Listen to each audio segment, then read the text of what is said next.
yanaşır. Qardaş, bizim dinimiz məhəbbət, hələ dinə illəl hubbu vəl-boğz.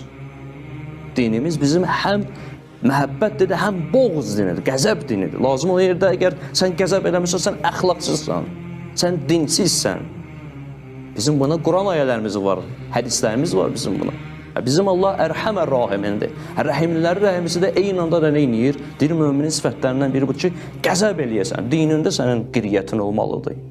Bu günləri çıxıb hər hansısa bir məddah, İmam Əli əleyhissalamı o cümlə, o cazla, nə bilim, hər nəylə o mədh eləyirsə, əgər sən buna ötəri yanaşırsansa, sənin dində həssaslığın yoxdur və yaxud da azdır. İmam Sadiqin ən yaxın dostlarından biri bir dənə xəta eləyəndə imam deyir, bir də get səni gözüm görmürsün. Yaxşı, bu imamdır. Sən də deyirsən ki, qardaş, səhvə görə nə bilim, məhəbbət tərəfi var. Baxır kimə?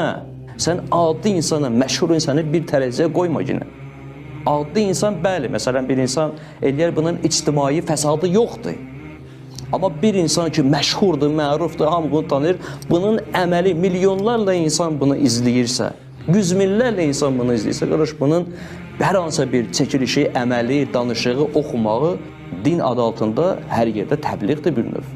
O müqəddəs xəc ki var, imkan verilməməlidir ki, ona kimsə toxunsun.